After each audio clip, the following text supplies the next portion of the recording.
the typical talk show. We all we got, plus we cool, and it's how we go tonight. With it easier, ease the soul, got her soul. That's just smell, that's just smell. Open up your mind, that's just smell, that's just smell. Take a seat, recline, that's just smell, that's just smell. Spitting game to the masses, that's just smell, that's just smell. Over the green of what the grass is.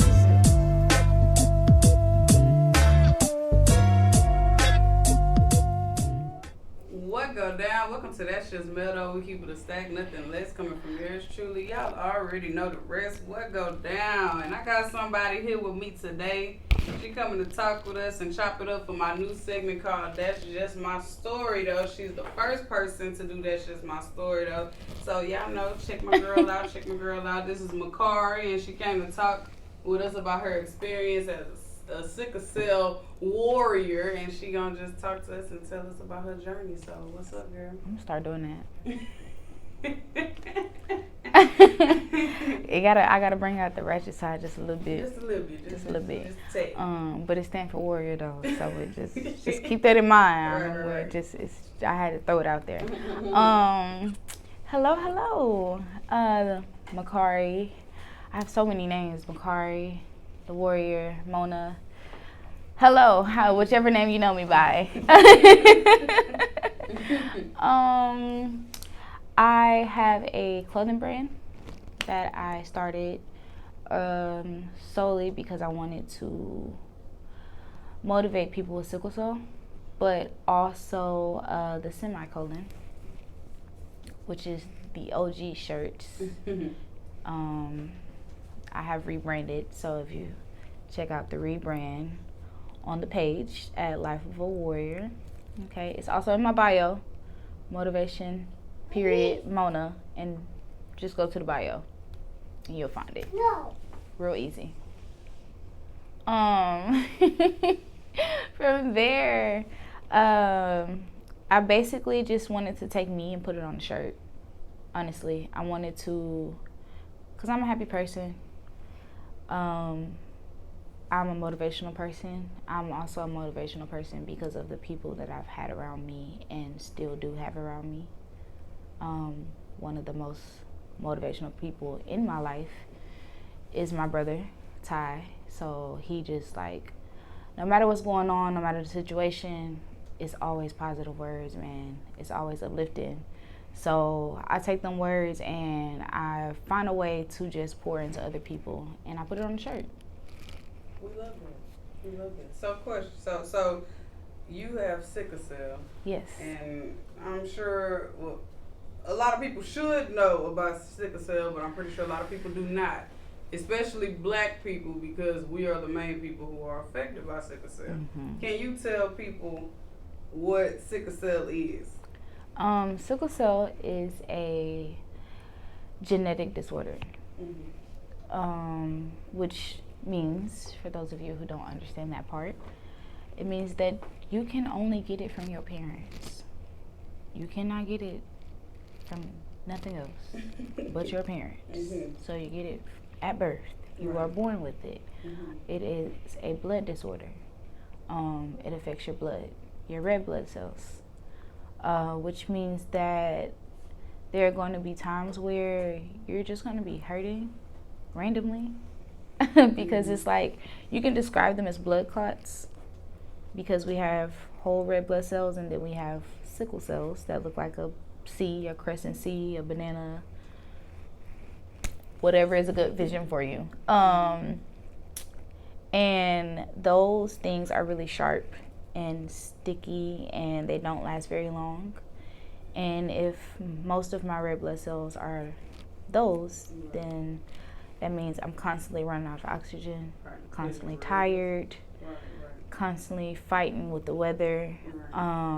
There are mornings where I wake up and, excuse my language, but it's just shitty. Mm-hmm. Like, it's impossible to get out of bed. It's impossible to even get up and brush my teeth. Mm-hmm.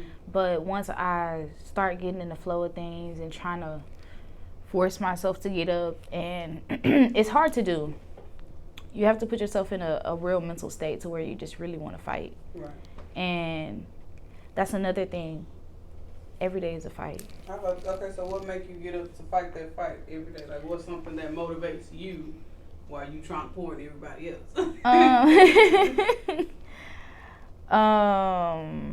For me, the thing that makes me get up is, at first, it was just because I was tired of being sick. It was just annoying. Just the life that comes with being sick. I don't even know how to really get deep into that. Cause jobs, friendships, families, family members, your dreams, eating habits, sleeping, the small things that you wouldn't even think would affect sickle cell or even bother you, it has a huge effect. So it's like, I've gotten to a point in my life where I don't want to be sick, but I also want to show people that you don't have to live in this bubble because you're sick. Right.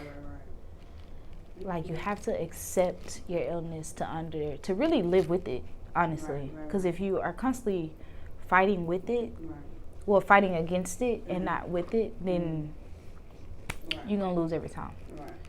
So the second thing that makes me get up every day is knowing that there are people who honestly are probably way older than me, have kids that I've had conversations with, that people that I should think is more experienced in life than me, and are literally watching me. And they're inspired by me. And it's stuff like that that also makes me get up every day, because it's like, I could lay here and do nothing with my life, but there are also people that are waiting to see me get up every day and see what I'm gonna do next. Like, yeah, it's people out there that want to see me fail, but there are people that love everything that I do and want to see me do Everybody good. got haters, but you got supporters too. Hey. Like my granny say, you take the good with the bad and you just... Right. So what do you say the hardest part of living with sickle cell is? Living with it. I know that's a broad answer, but that's the hardest part. Right. It's living with it. Because you have to understand not only it, but understand your sickle cell. And I know that sounds crazy, but every sickle celler is not the same. I have a friend who lives in New York, and he can deal with the cold weather a lot better than me. I get a little burst of AC, and I be like, I feel like my bones is hurting, and I need y'all to cut the AC up just a little bit more, because that ain't working for me. And for him, like, being in the height, that can trigger a pain crisis real quick for him, being in the heat. And for me, I live in Houston, so you feel me? Like, I can be out here all day. It's cool. It's better for me. Like, I understand that I need to hydrate my body, but he would probably need to hydrate his body a lot more than me, because his body isn't used to that.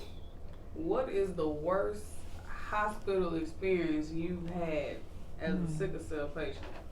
Or that, and what's like the worst news you've received as a sickle cell patient? We finna get deep. We gonna dig. I felt that. That's why I excuse the gulping that y'all probably heard, because child.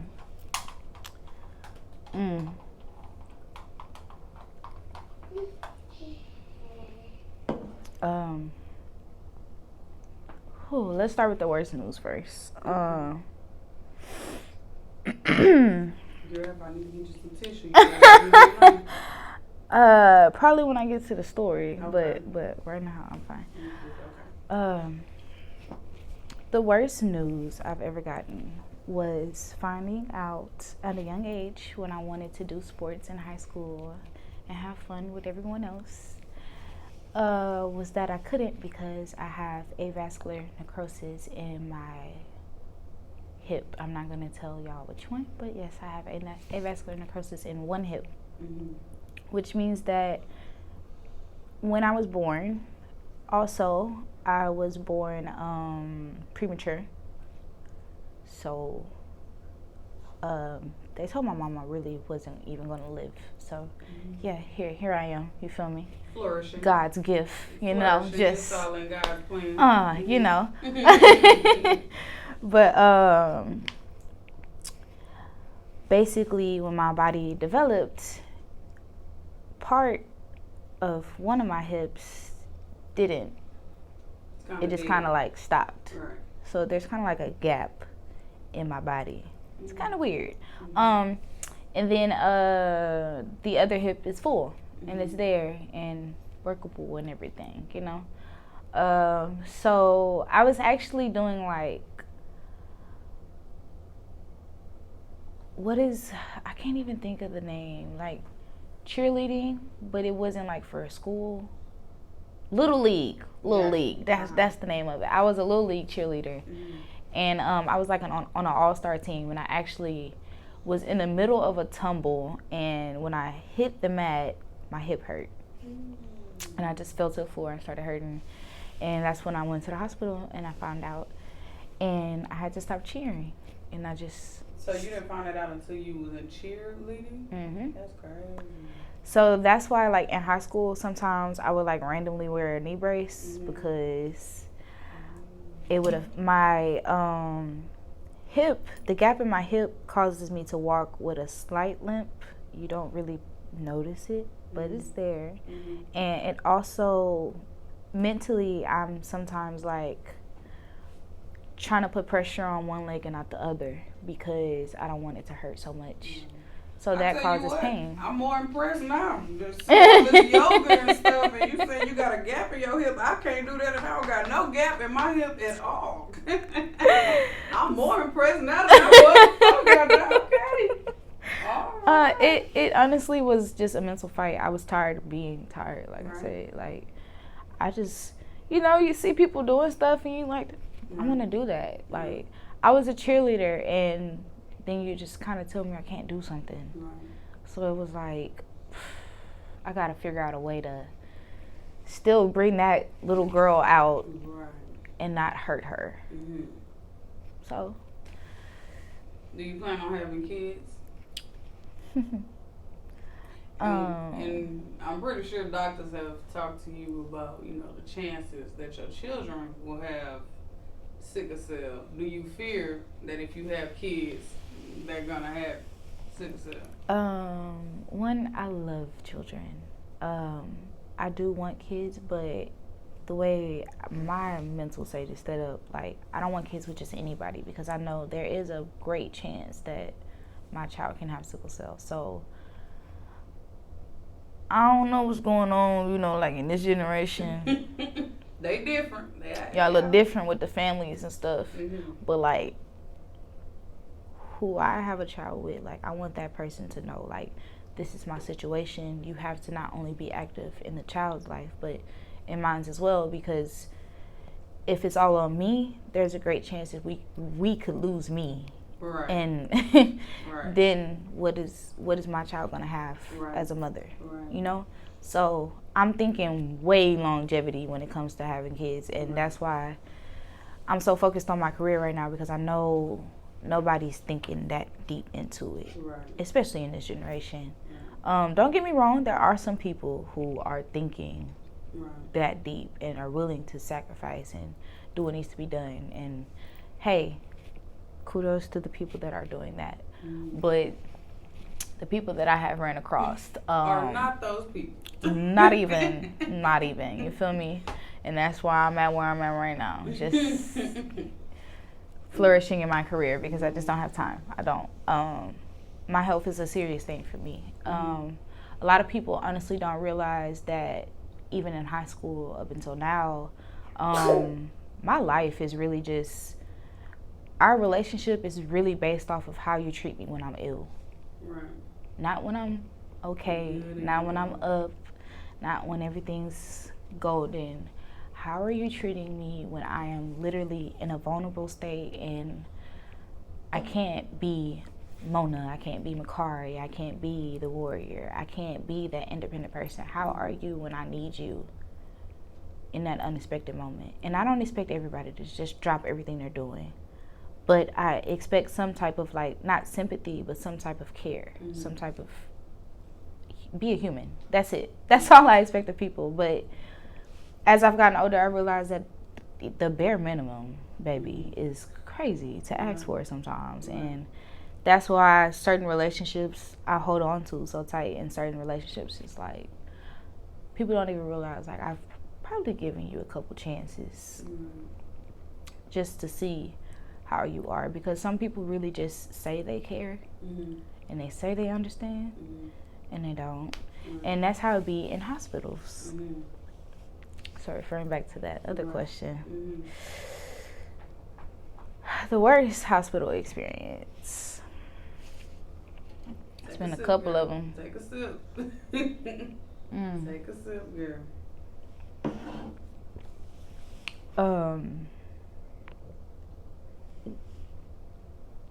It's been a couple.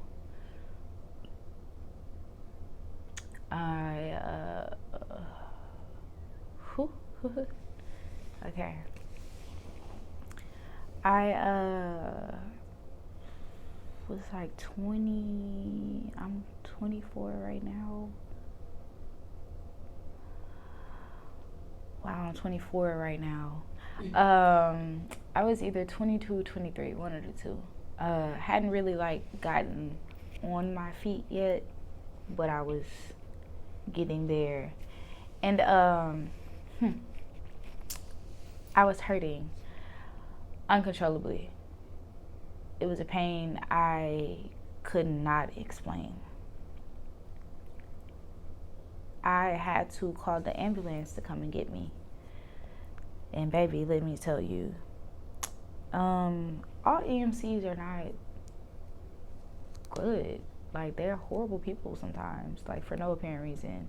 It was so bad my neighbor had to actually help me, because the EMC was basically like making it seem like because I walked to open the door, I could walk down 3 flights of stairs to get inside an ambulance that I just called for help for. Like, it was crazy to me. But you feel me? Like, I just felt like They say if you took 3 steps, you could take 24 more. I'm like, am I like, and a lot of times I feel like I be pushed into that corner of be the angry black woman, and I don't want to be that person. So I try to be as nice and as gentle as possible, and I try to be as understanding, because I know that they don't understand my situation.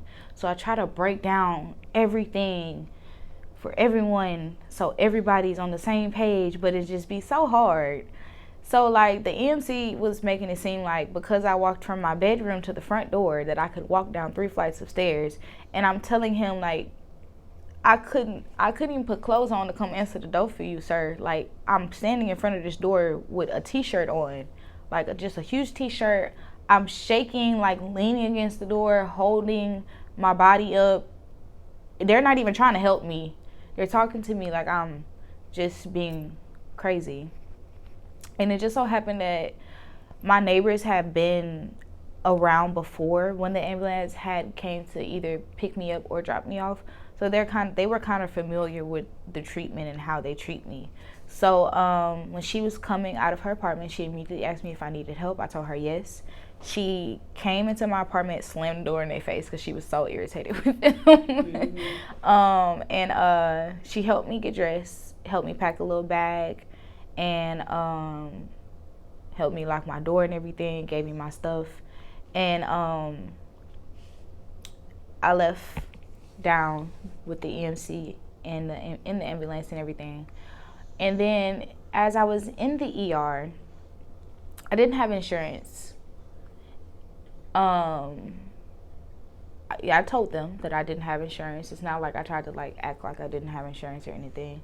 I told them I didn't have insurance. I told them my situation, what I was going on. You know, I had just really moved into my apartment. It was just, I was really just getting on my feet. I didn't know all of this stuff, so I was just getting to an understanding of everything. I had just switched over my doctor, so I was just trying to get someone to understand that I didn't even understand who to really report to. They were asking me so many questions, and I'm telling them I don't really know the doctor for y'all to report to anymore because I just switched over my doctor and she hasn't even been answering the phone. My doctor, has not even been answering the phone for me while I'm trying to get into contact with her. So just imagine all of these things that's going on. I'm sick and I've been trying to get in contact with my doctor. She's busy. Now I'm in the ER and they're pretty much making it seem like I'm wrong and I'm too old to not know all of this stuff. And I'm telling them, like, I have already tried to be 10 steps ahead of y'all. I've already tried to be in a point to where when y'all ask me this question, I got an answer, but I don't have an answer.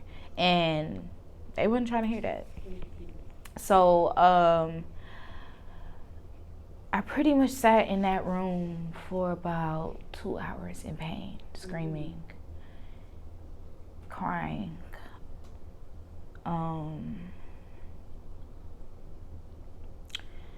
And sometimes when I'm in the emergency room and I feel uncomfortable, I call my friends and I either ask them to come or just sit on the phone with me because it'd be a lot on my spirit.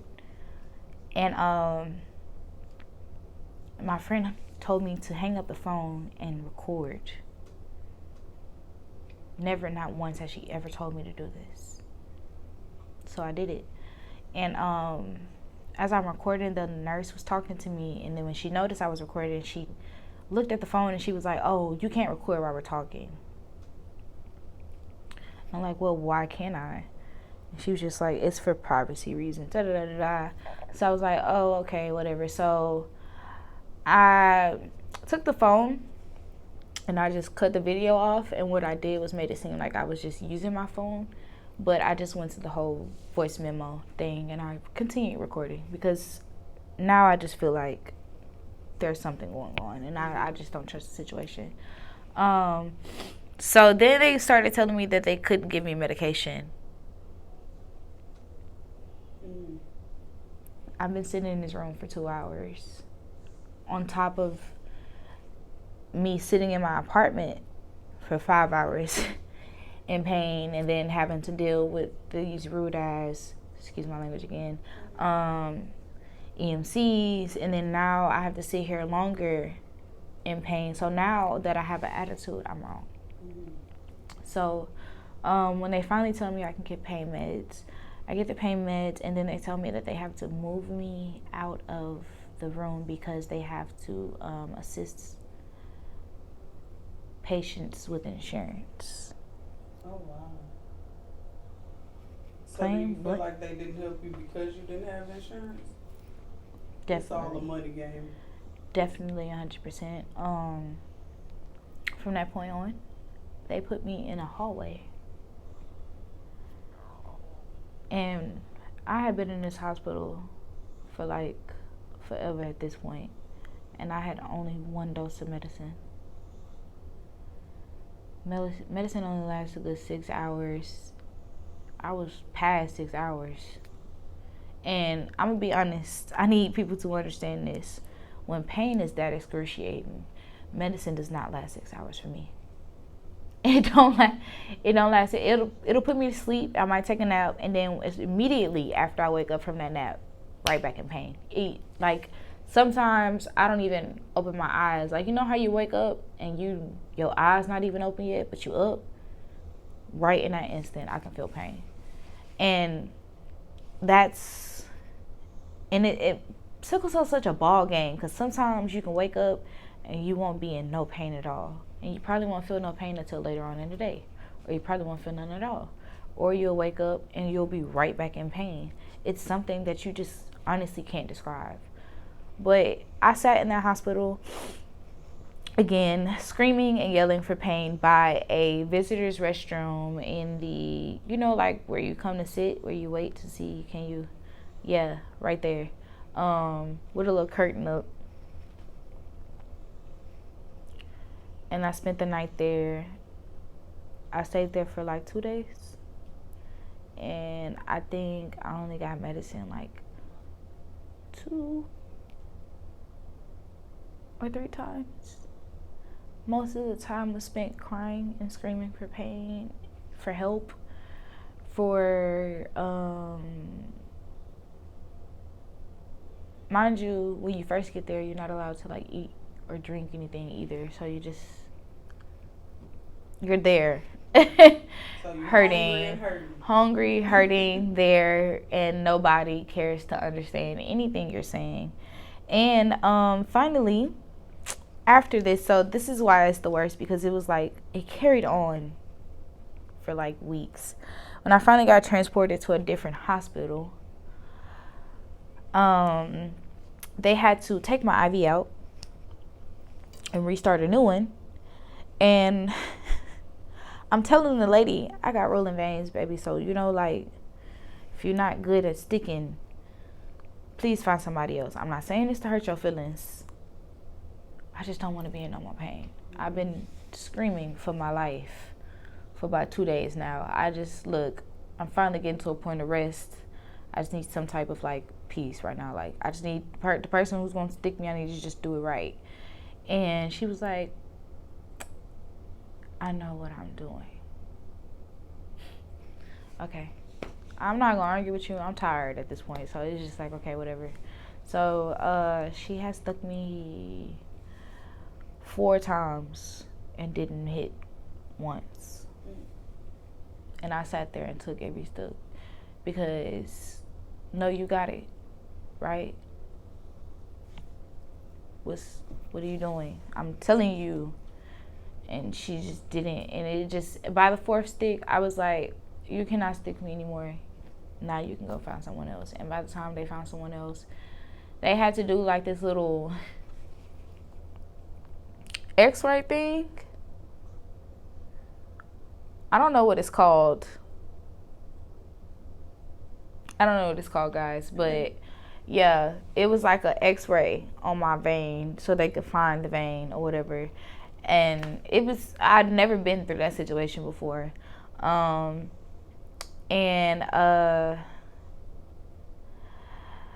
was trying to tell them that I had an enlarged spleen, which means that sometimes it like swells up. I don't know why. It has its reasons. One of its main reasons is because I can get dehydrated. And the pain is so freaking unbearable. It's hard to breathe. It literally gets so big, it kind of like covers my rib cage. So it's crazy. So I was hurting and I was having an enlarged spleen pain. And I had to get a blood transfusion, and like the whole process before getting the blood transfusion was just horrible, guys. Like the way that they was talking to me, I was trying to ask for I don't know if y'all have been to the hospital before to know about the little like pump button. But my warriors, y'all know where you can push and then the pain medicine basically comes straight through the thing. You don't have to keep asking for medicine, right? I was trying to ask for that, and the lady was like, well, we drew blood on you this morning and the pain level. So basically this is how they can tell if you're hurting enough for enough pain medication. They draw your blood, and then if your hemoglobin level isn't at a certain level, then you don't require certain medications. That's how they tell you if you're hurting enough for pain medication. By drawing your blood and looking at this platelet of blood and trying to see how many sickle cells is within what they that's crazy. That's crazy. That is a crazy way to defy if someone's in pain or not. Because the thing is, sickle cell is an invisible illness. So they're trying to make it visible to them so they can understand it. And that's the thing. You got to experience somebody with sickle cell to understand what's really going on. And because there are so many small triggers as far as like stress, for women, your menstrual cycle, weather, jobs, relationships, trying to keep up with being normal in an everyday life, because you got to deal with the everyday stress and then you got to deal with your stress. So you got to wake up in the morning, deal with your battle, fight the pain, push through, and then walk out the door with a smile on your face like you didn't just almost die trying to brush your teeth and wash your face this morning. You feel me? And get dressed. You probably had to ask someone to help you get dressed if you had help getting dressed. And then you walk out the door and you put on this smile like, okay, let's go. And you fight the battles throughout the rest of the day. And people expect you to just be so cheery about it. And I want people to understand that it's not something that you can understand overnight. You can't read it in the book. The book gonna give you the foundation. That's exactly what it's gonna do. It's not gonna finish the house. So what does your support system look like? My support system is amazing. I love everybody in my support system. One of my other main people in my support system would be baby boy with his goofball self. Jordan. Yes. Shout out to baby boy. Yes.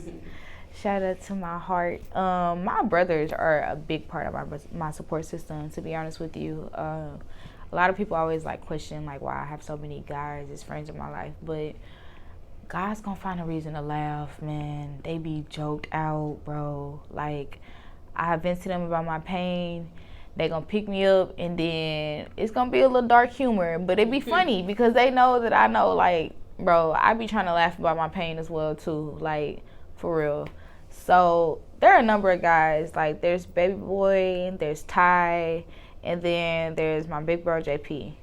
Them three right there, they gonna pick me up on a bad day, on a good day, on a halfway day. You feel me? I'm gonna be honest with you, y'all.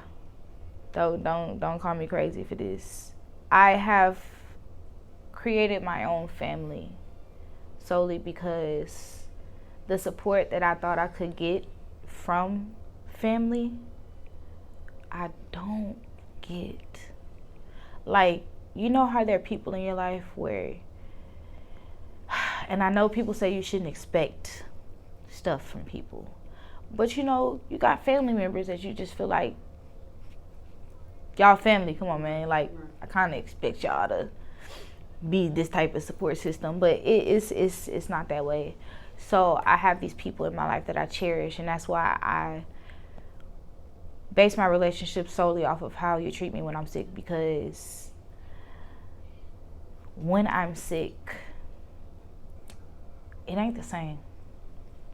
It ain't the same. And that's solely because also everybody don't know how to take care of an ill person. Also because everybody doesn't take care of themselves. You better come on. You know, a lot of people are kind of like putting on this front like they're taking care of themselves. But that's how I separate a child from an adult real quick. And because if you don't know how to take care of yourself, then you don't know how to be there for somebody else. So I don't hold grudges with people. I don't get mad at people. I don't expect nothing out of nobody no more. My support system is solely off of how you treat me when I'm sick. And if we could laugh about my pain, shake this off, and you know at the end of the day that I don't really like to just sit on this. I'm going to talk about it. We going to talk about this, you know, so I can get it off me, because I need to get it up off me. Mm-hmm. And then I'm going to figure out a plan, and I'm probably going to come back to you with the plan, or I'm probably just going to come back to you when it's solved and be like, hey, look what I did, because I'm like the little sis in the group. Like, I don't know if it's just a natural thing now, but I like to be like, I got it. Even though I sometimes, y'all, I know I don't be having it. But I like to feel like I got it, you know, because like I said, sickle cell strips that freedom from me sometimes. So I like to try to do it anyway. It probably is gonna make me hurt in the end, but hey, at least I can be like, look, I did it. I tried it. I at least, and that's the thing, like, as long as you get up every day and try, that is more than enough. And that's, honestly, don't mean to stir off, on another subject, but that's where the warrior brain came from. People who just get up and try every day. Your cards are not dealt the same. Everybody don't have an easy life. Life is not easy, but you got to get up and try, man. You're going to go through some things, and some things is going to break you to the point to where you don't even want to speak about it. But if you get up and trying, and you are surrounding yourself with a great support system, and don't feel bad for the people you got to let go. Don't. Please don't. Please do not. Because this is the thing. If somebody's making you feel bad for having to honestly let them go, when you know that they are not helping you grow, what that's telling you? Because if I'm trying to go up this hill and I know it's the correct way to go, I know it's some money up there, you feel me? But you trying to go up over here, and we finna go broker than we ever been, trying to go up over here. Why would we go that way? Why would you? Why would you? You feel me? You gotta be with some people that understand, like, that's the goal, that's where we're going. Let's figure out a master plan. Get to it. And not only just that understand you and your situation, your illness, your whatever it is. If you don't have people around you that don't understand you, and y'all just communicating with each other but not communicating to understand, you gotta have people around you that understand. And my support system is honestly just people who understand. I didn't have to force it on them. They just understood. So what do you do for, like, sickle cell awareness? How do you go about bringing awareness and showing your support to people who probably don't have a good support system at all? Behind the scenes, let's talk about it. My favorite thing to do is I call all my warriors and I check up on them, or I'll text them randomly, give them some supporting words, or just tell them, like, I was thinking about you, because I probably was thinking about you, honestly. I probably seen something and it made me think about you. How you doing today? How has life been? Because we ain't spoken in a minute. That's just me.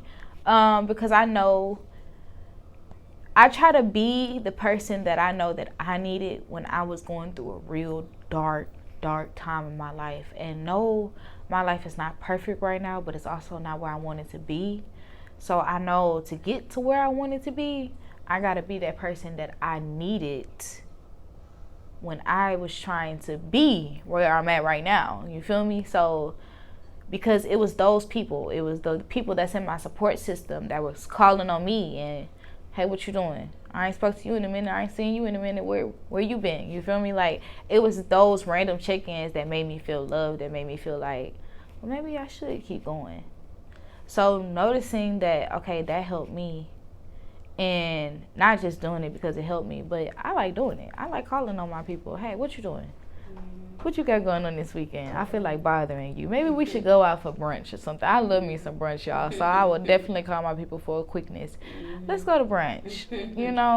I love just honestly checking in, seeing how they're doing. I have one warrior. Her name is Miss Attitude. Because she always got an attitude. But I love it.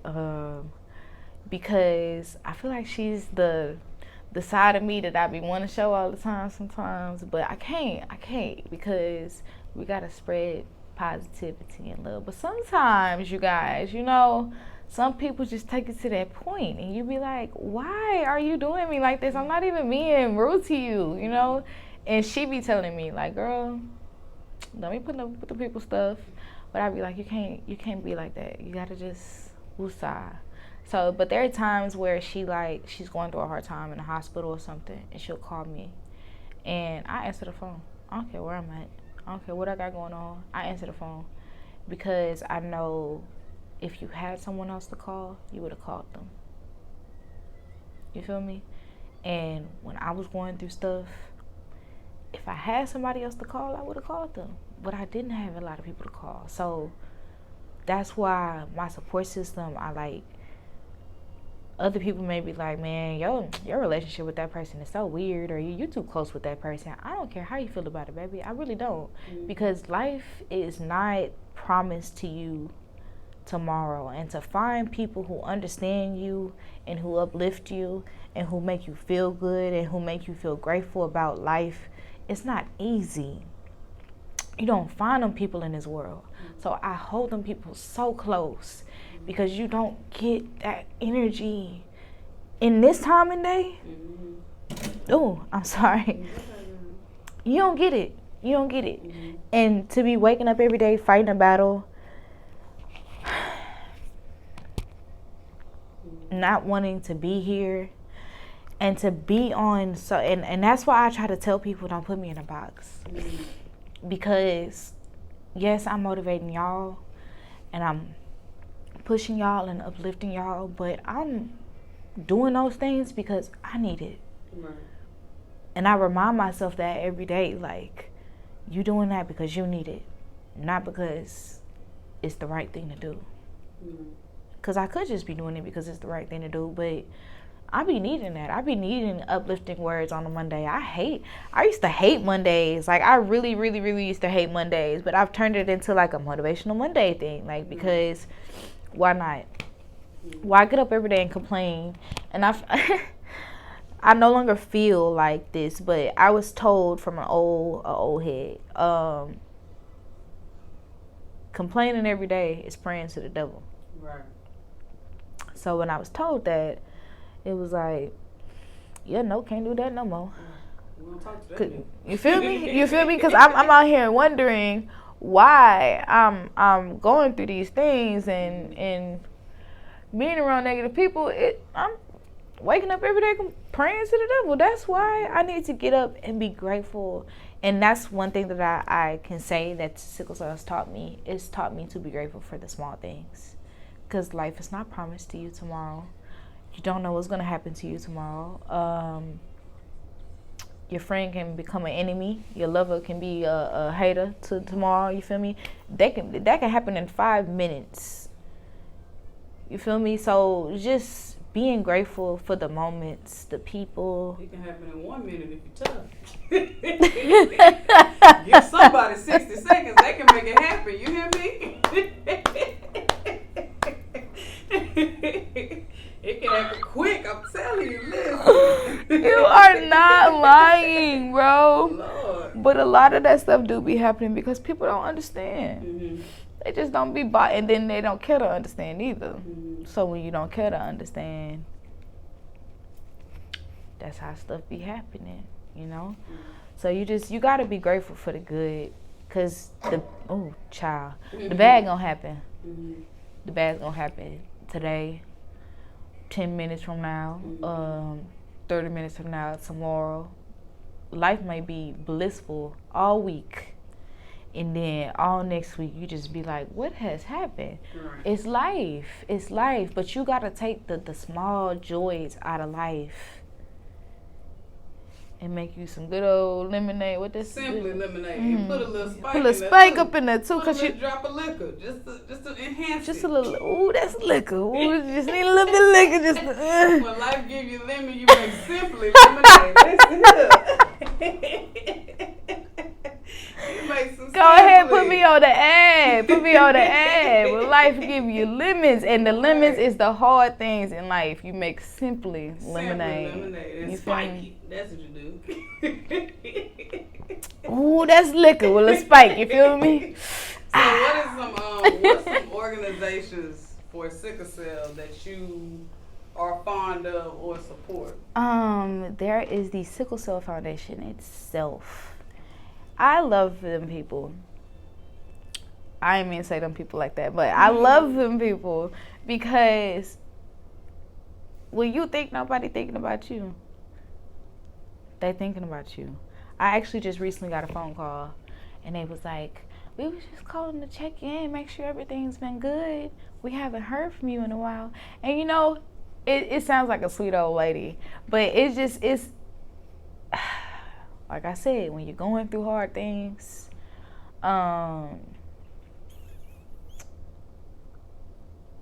those foundations remind you that you are not alone.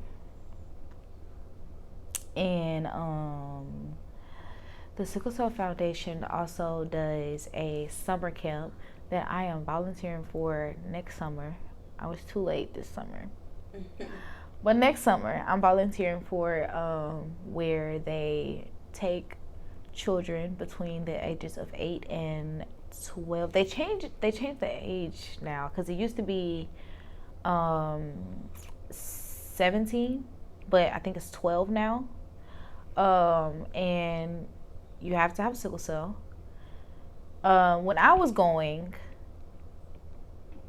there were kids with all different types of diseases. And I'm majorly shouting out this foundation because they are well known. So I really want to put a spotlight on just them. We went to a camp, and our cabin was an all young ladies cabin, but it was all young ladies with sickle cell. One of my closest friends there was Taylor. She was the sweetest person I had ever met. And you meet people with an illness that you have, and everybody's not the same. There were people there that just was like, they just was not nice. They did not want to be around anybody. They hated it, like they hated life. And then there were people that just like loved it. Like, you get to come to camp with other people that have what you got going on. And there were some people that just did not like that. Like, why would I want to be here with other people? So, you just, like I said, take the good with the bad. You figure it out for yourself. But at that camp, there were a number of children with different illnesses. There were kids with sickle cell. There were kids with lupus. There were kids with skin cancer. The list goes on. And we were all allowed to do so many things. Like, we went biking, we went hiking, we could kayak, we zip lined, we would have like campfires. We would have like talent shows. It was fun. We would stay there for like a good week. It was fun to me because I didn't feel like I had to deal with the troubles of the world. Like, I could be a sickle celler. I could be sick. And people understood. And that's what I love about that foundation. They surround you with not only things as a youngin' to do, but they have walks still.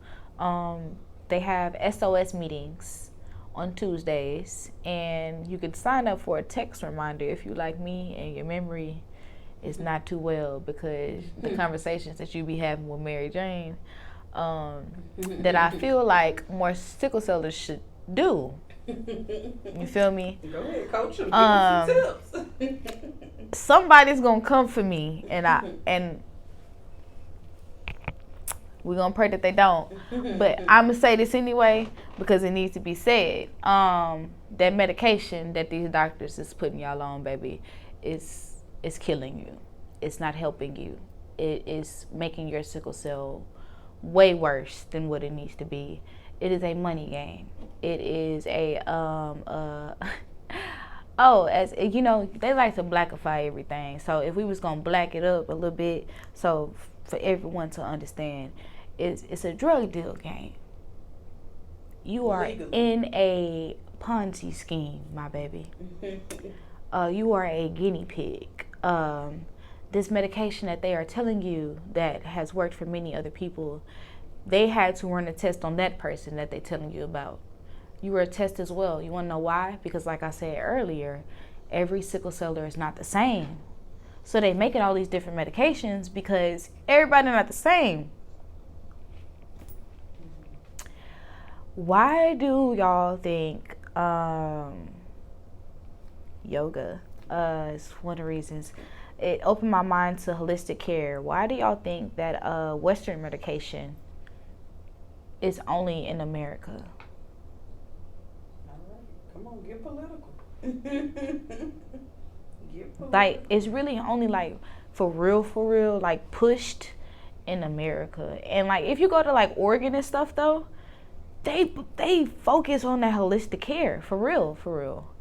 Honestly, like, they do real healing treatments. Like, they go up in the mountains and they sit in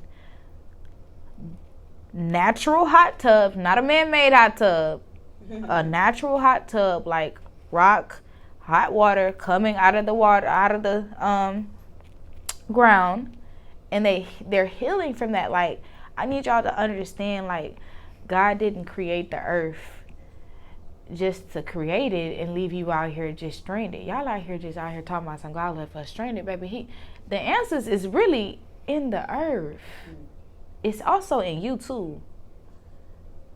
But you gotta get past what we've been brainwashed into thinking is the only way, because it's not the only way. The reason why I am the way I am is because it's not the only way. And I just want to open people's minds to the fact that you do not, I'm not trying to force nobody into learning more holistic care, into learning natural ways, because I got real into the vegan thing, and I got a little brainwashed there too, because that wasn't it either. I like my meat. I had to get back to the meat. The pork is what's not it for me. So I'm gonna say this also: if you are a sickle celler, stop eating that pork. It's not good for you. Honestly, even if you don't have sickle cell, you don't need to be eating pork. But I ain't judging you though. But you don't need to be eating it. But yeah, for real, y'all. If they come for me, you know I'm telling the truth, because I'm being for real. This Western medicine it's a Ponzi scheme. It's not gonna help you. It's hurting you. You ever heard of a medicine ad where they tell you, oh, it's gonna help you with this, but you might die, you might have a heart attack, you might have a stroke, you might Baby, have you ever listened to the side effects at the end, or like in the background? The side effects at the end or in the background be going on for so long. It'd be like, baby, am I gonna die after I take this? Like, what's really going on? Like, it's crazy. Girl, I don't. I'm not even trying to expose, the system like that. But what something has to really be stopped, and I feel like the only way it can honestly be stopped is if it's understood. I feel like sickle cell is so undermined because we can go from being normal to sick in the blink of an eye. It's ridiculous. And child.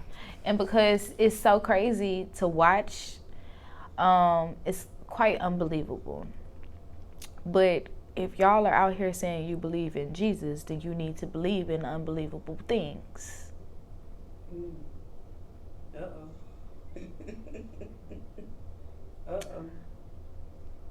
Cause I'm out here paying bills, and I can't believe it sometimes. Like, that's very. I don't know how I made it to the first of the month, but I made it. You feel me? Like, so you get what I'm saying? Like, there's so many things that happen in probably your life that's so unbelievable that when it happens to somebody else in front of your eyes, it's like you go into judging.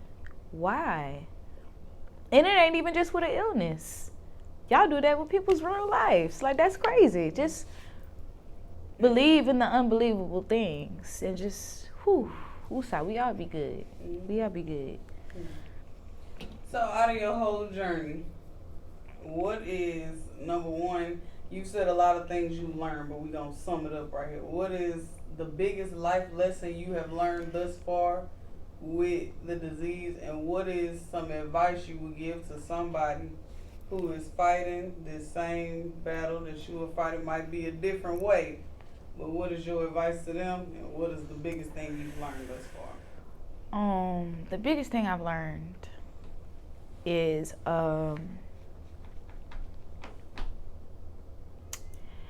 everybody is not going to understand your situation. Also, everybody is not going to care to understand.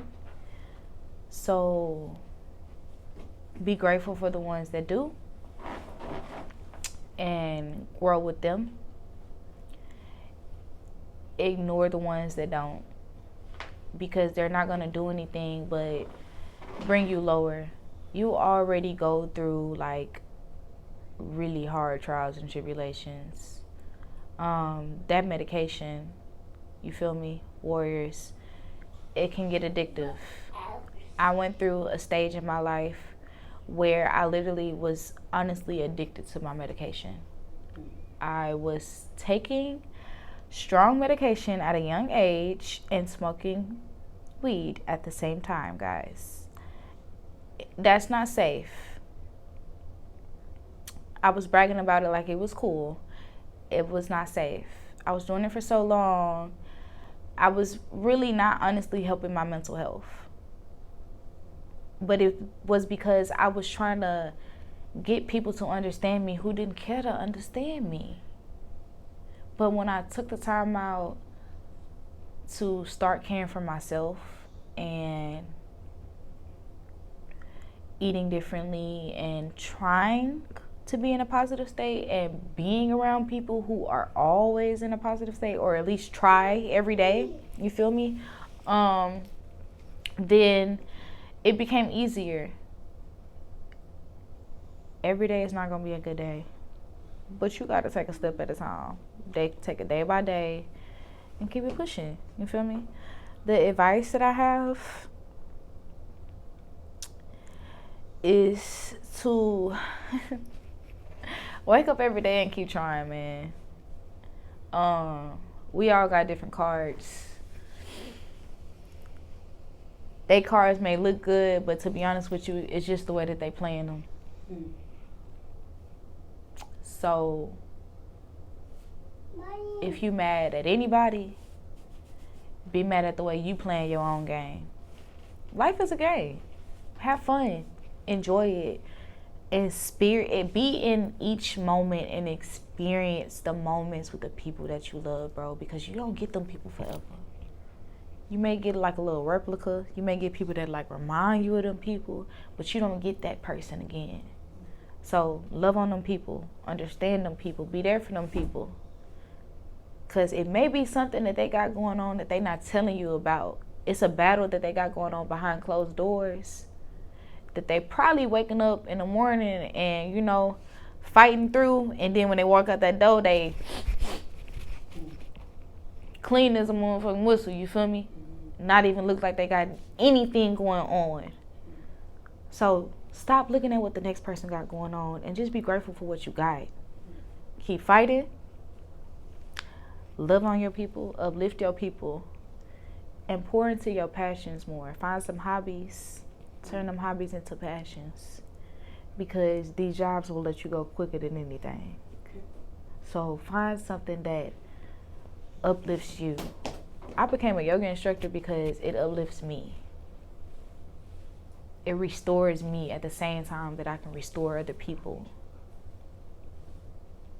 Continue to find things that make you feel good, man. Just be positive. Life is already got its negative things coming your way. Being positive is not easy, but just try. Ain't nothing wrong with trying. Kids are a joy in life. Love them. Except for this. I love kids. They remind you to be joyful in life. I think that's why I don't want a kid, but I'm so scared. Right. In due time. I'm telling you, the father of my child, they have to understand we are not. Look, I ain't single because I'm ugly. Okay. Got some understanding when you gotta get on, huh? Well, Gotta get right. Well, I appreciate you for being my first guest. That's just my story, though, and coming to talk to us about what you have experienced and what you go through dealing with sickle cell. And I hope things go better for you, and I hope you continue to grow and flourish in all your businesses and all the things you're trying to do for other people. And yeah, I thank you for coming. Peace out, y'all.